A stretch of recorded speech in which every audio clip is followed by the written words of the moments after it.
ವೀಕ್ಷಕರೆಲ್ಲರಿಗೂ ದೈನಿಕ ರಾಶಿ ಫಲ ವಿಶೇಷ ಕಾರ್ಯಕ್ರಮಕ್ಕೆ ಸ್ವಾಗತ. ಇವತ್ತಿನ ಈ ವಿಡಿಯೋದಲ್ಲಿ ನಾವು ವರ್ಷ 2026 ಜುಲೈ ತಿಂಗಳಿನ 2ನೇ ತಾರೀಕಿನ ದಿನ ಮಕರ ರಾಶಿಯ ಫಲಗಳನ್ನು ತಿಳಿದುಕೊಳ್ಳಲಿದ್ದು, ಈ ದಿನ ಮಕರ ರಾಶಿಯ ಜಾತಕದವರ ಪಾಲಿಗೆ ಹೇಗೆ ಸಾಬೀತಾಗಲಿವೆ, ಈ ದಿನ ಗ್ರಹ ನಕ್ಷತ್ರಗಳ ಸ್ಥಿತಿಗತಿಗಳೇನು ಮತ್ತು ಇಲ್ಲಿ ಉಂಟಾಗಲಿರುವ ಯೋಗಗಳ್ಯಾವುವು, ಈ ಯೋಗಗಳ ಪ್ರಭಾವ ನಿಮ್ಮ ಮೇಲೆ ಹೇಗೆ ಕಾಣಿಸಿಕೊಳ್ಳಲಿದೆ, ಜತೆಗೆ ಈ ದಿನಗಳಂದು ನೀವು ಹೊಂದಿರಬೇಕಾದ ಎಚ್ಚರಿಕೆ ಏನು ಅನ್ನೋದೆಲ್ಲವನ್ನ ವಿಸ್ತಾರ ರೂಪದಲ್ಲಿ ಇಲ್ಲಿ ತಿಳಿದುಕೊಳ್ಳೋಣ. ಮಾಹಿತಿ ತಿಳಿದುಕೊಳ್ಳುವುದಕ್ಕೂ ಮುನ್ನ ನಮ್ಮ ವಿನಂತಿ ಎಂದರೆ, ನೀವಿನ್ನೂ ನಮ್ಮ ಚಾನೆಲ್ ಸಬ್ಸ್ಕ್ರೈಬ್ ಮಾಡಿಲ್ಲವೆಂದರೆ ದಯವಿಟ್ಟು ಈಗಲೇ ನಮ್ಮ ಚಾನೆಲ್ ಅನ್ನು ಸಬ್ಸ್ಕ್ರೈಬ್ ಮಾಡಿ.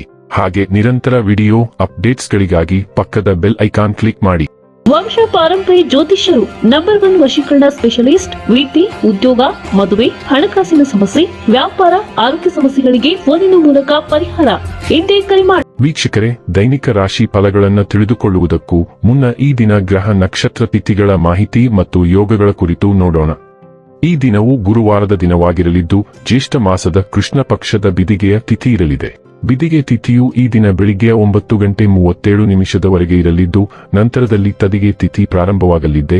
ಜತೆಗೆ ಈ ದಿನ ಬೆಳಿಗ್ಗೆ 9:27 ಉತ್ತರ ಆಷಾಢ ನಕ್ಷತ್ರದ ಗೋಚರವಿರಲಿದ್ದು, ನಂತರದಲ್ಲಿ ಶ್ರವಣ ನಕ್ಷತ್ರದ ಗೋಚರ ಪ್ರಾರಂಭವಾಗಲಿದೆ. ಜತೆಗೆ ಈ ದಿನ ಮಧ್ಯಾಹ್ನದ 4:39 ವೈದ್ಯುತಿ ಹೆಸರಿನ ಯೋಗ ಇರಲಿದ್ದು, ನಂತರದಲ್ಲಿ ವಿಷ್ಕುಂಭ ಹೆಸರಿನ ಯೋಗ ಪ್ರಾರಂಭವಾಗಲಿದೆ.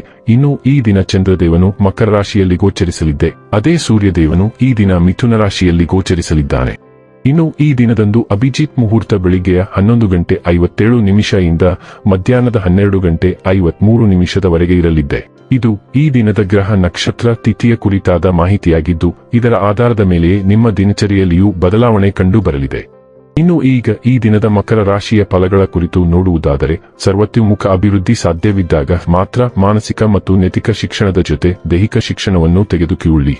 ಆರೋಗ್ಯಕರ ಮನಸ್ಸು ಯಾವಾಗಲೂ ಆರೋಗ್ಯಕರ ದೇಹದಲ್ಲಿ ಪರ್ಯವಸಾನವಾಗುತ್ತದೆಂದು ನೆನಪಿಡಿ. ತನ್ನ ಹಣವನ್ನು ಹೇಗೆ ಸಂಗ್ರಹಿಸುವುದು ಎಂಬ ಈ ಕೌಶಲ್ಯವನ್ನು ಇಂದು ನೀವು ಕಲಿಯಬಹುದು ಮತ್ತು ಈ ಕೌಶಲ್ಯವನ್ನು ಕಲಿತು ನೀವು ನಿಮ್ಮ ಹಣವನ್ನು ಉಳಿಸಬಹುದು. ನಿಮ್ಮ ನಾಳೆಗೆ ನಿಮ್ಮ ಅಜ್ಜಿಯಂದಿರ ಭಾವನೆಗಳಿಗೆ ಘಾಸಿ ಮಾಡುವುದರಿಂದ ನಿಮ್ಮ ಭಾಷೆಯನ್ನು ನಿಯಂತ್ರಿಸಿ. ಹರಟಿ ನಿಮ್ಮ ಸಮಯ ವ್ಯರ್ಥ ಮಾಡುವುದಕ್ಕಿಂತ ಸುಮ್ಮನಿರುವುದು ಉತ್ತಮ. ನಾವು ಬುದ್ಧಿವಂತ ಚಟುವಟಿಕೆಗಳ ಮೂಲಕ ಜೀವನಕ್ಕೆ ಅರ್ಥ ನೀಡುತ್ತೇವೆಂದು ನೆನಪಿಡಿ. ನೀವು ಅವರ ಕಾಳಜಿ ವಹಿಸುತ್ತೀರೆಂದು ಅವರಿಗೆ ತಿಳಿಯುವಂತೆ ಮಾಡಿ. ಪ್ರೀತಿ ದೇವರ ಪೂಜೆಗೆ ಪರ್ಯಾಯವಾಗಿದೆ. ಇದು ಅತ್ಯಂತ ಆಧ್ಯಾತ್ಮಿಕವೂ ಹಾಗೂ ಧಾರ್ಮಿಕವೂ ಆಗಿದೆ. ಇಂದು ನೀವು ಇದನ್ನು ತಿಳಿಯುತ್ತೀರಿ. ನಿಮ್ಮ ಸುತ್ತ ನಡೆಯುವುದನ್ನು ನೋಡಿಕೊಳ್ಳಿ. ಇಂದು ನೀವು ಮಾಡಿದ ಕೆಲಸಕ್ಕೆ ಬೇರೆಯವರು ಗೌರವ ತೆಗೆದುಕೊಳ್ಳಬಹುದು. ಒಬ್ಬ ಆಧ್ಯಾತ್ಮಿಕ ನಾಯಕರು ಅಥವಾ ಹಿರಿಯರು ಮಾರ್ಗದರ್ಶನ ಒದಗಿಸುತ್ತಾರೆ. ನಿಮ್ಮ ಸಂಗಾತಿ ನಿಮ್ಮನ್ನು ನಿರಾಸೆಗೊಳಿಸುತ್ತಾರೆ ಮತ್ತು ಇದು ನೀವು ಮದುವೆಯನ್ನು ಮುರಿಯಲು ಪ್ರೇರೇಪಿಸಬಹುದು. ಹಳೆಯ ಸಂಬಂಧಗಳು ಮತ್ತು ಹಿಂದಿನ ಅನುಭವಗಳು ಈಗ ನಿಮ್ಮನ್ನು ಪ್ರಬಲ ರೀತಿಯಲ್ಲಿ ಮಾರ್ಗದರ್ಶಿಸಬಹುದು. ಎಲ್ಲಾ ಕ್ಷೇತ್ರಗಳಲ್ಲಿ ಉತ್ತಮವಾಗಿ ಕಾರ್ಯನಿರ್ವಹಿಸಲು ನೀವು ಅಗಾಧ ಒತ್ತಡವನ್ನು ಎದುರಿಸಬೇಕಾಗುತ್ತದೆ. ಆದರೆ ಈ ಒತ್ತಡಗಳಲ್ಲಿ ಹೆಚ್ಚಿನವು ನೀವು ನಿಮಗಾಗಿ ನಿಗದಿಪಡಿಸಿದ ಅಸಾಧ್ಯವಾದ ಉನ್ನತ ಮಾನದಂಡಗಳಿಂದ ಉಂಟಾಗುತ್ತವೆ ಎಂಬುದನ್ನು ನೀವು ಅರಿತುಕೊಳ್ಳಬೇಕು. ಪ್ರಾಮಾಣಿಕತೆ ಮತ್ತು ಸಮಗ್ರತೆಯು ನಿಮ್ಮ ಆಯ್ಕೆಯ ಕ್ಷೇತ್ರದಲ್ಲಿ ನಿಮ್ಮನ್ನು ದೂರ ಕೊಂಡೊಯ್ಯುತ್ತದೆ. ಆದರೆ ನಿಮ್ಮ ಸ್ವಂತ ನಂಬಿಕೆಗಳು ಮತ್ತು ಆದರ್ಶಗಳಿಗೆ ನಿಜವಾಗಿರಲು ಸಿದ್ಧರಾಗಿರಿ.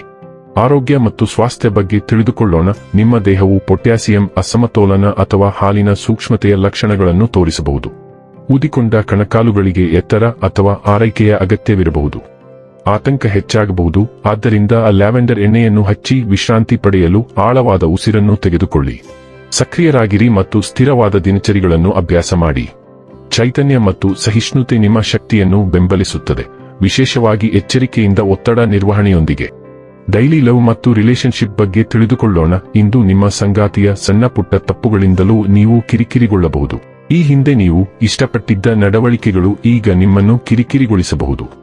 ಈಗ ನೀವು ಮಾಡಬೇಕಾದ ಅತ್ಯುತ್ತಮ ಕ್ರಮವೆಂದರೆ ನಿಮಗೆ ಅಗತ್ಯವಿರುವ ಸ್ವಲ್ಪ ಒಂಟಿ ಸಮಯವನ್ನು ಕಳೆಯುವುದು ಮತ್ತು ವ್ಯಾಯಾಮ ಅಥವಾ ಸೌಂದರ್ಯವರ್ಧಕ ವಿಧಾನದಿಂದ ನಿಮ್ಮನ್ನು ಮುದ್ದಿಸಿಕೊಳ್ಳುವುದು. ವೃತ್ತಿ ಮತ್ತು ಹಣ ಬಗ್ಗೆ ತಿಳಿದುಕೊಳ್ಳೋಣ. ನಿಮ್ಮ ಸೃಜನಶೀಲತೆ ಮುಕ್ತವಾಗಿ ಹರಿಯುತ್ತದೆ, ನಿಮ್ಮ ಕಾರ್ಯಗಳಿಗೆ ನವೀಕೃತ ಶಕ್ತಿಯನ್ನು ತರುತ್ತದೆ. ದೃಢನಿಶ್ಚಯವು ಹೆಚ್ಚಾಗುತ್ತದೆ. ಸಂಕೀರ್ಣ ಜವಾಬ್ದಾರಿಗಳನ್ನು ತೀವ್ರತೆ ಮತ್ತು ಉದ್ದೇಶದೊಂದಿಗೆ ನಿಭಾಯಿಸಲು ನಿಮಗೆ ಅನುವು ಮಾಡಿಕೊಡುತ್ತದೆ. ನೀವು ಆಶಾವಾದಿಗಳಾಗಿ ಉಳಿದರೆ ಬೆಳವಣಿಗೆಯ ಅವಕಾಶಗಳು ಕೈಗೆಟುಕುವವು. ಕಲಿಯುವುದನ್ನು ಮತ್ತು ಮುಂದುವರಿಯುವುದನ್ನು ಮುಂದುವರಿಸಿ ಮತ್ತು ನಿಮ್ಮ ಸಮರ್ಪಣೆ ಶೀಘ್ರದಲ್ಲೇ ಮನ್ನಣೆಯನ್ನು ಗಳಿಸಬಹುದು ಅಥವಾ ನಿಮ್ಮ ವೃತ್ತಿ ಜೀವನವನ್ನು ಹೊಸ ಎತ್ತರಕ್ಕೆ ಕೊಂಡೊಯ್ಯಬಹುದು. ಇನ್ನು ಕೊನೆಯದಾಗಿ ಈ ದಿನ ಮಾಡಿಕೊಳ್ಳಬೇಕಾದ ಉಪಾಯಗಳ ಕುರಿತು ನೋಡುವುದಾದರೆ ಕಾಗೆಗಳಿಗೆ ರೊಟ್ಟಿ ಅಥವಾ ಬ್ರೆಡ್ ಆಹಾರವನ್ನು ನೀಡಿ ಮತ್ತು ವೃತ್ತಿಜೀವನದ ಏರಿಕೆಯನ್ನು ಅನುಭವಿಸಿ. ವೀಕ್ಷಕರೇ, ಇದಾಗಿತ್ತು ಮಕರ ರಾಶಿಯ ಜಾತಕದವರ ದೈನಿಕ ರಾಶಿ ಫಲದ ಮಾಹಿತಿ ಇಷ್ಟವಾದರೆ ವಿಡಿಯೋವನ್ನು ಲೈಕ್ ಮತ್ತು ಶೇರ್ ಮಾಡಿ. ಹಾಗೆ ಚಾನೆಲ್ ಸಬ್ಸ್ಕ್ರೈಬ್ ಮಾಡುವುದರ ಜೊತೆಗೆ ನಿರಂತರ ವಿಡಿಯೋ ಅಪ್ಡೇಟ್ಸ್ಗಳಿಗಾಗಿ ಪಕ್ಕದ ಬೆಲ್ ಐಕಾನ್ ಕ್ಲಿಕ್ ಮಾಡಿ.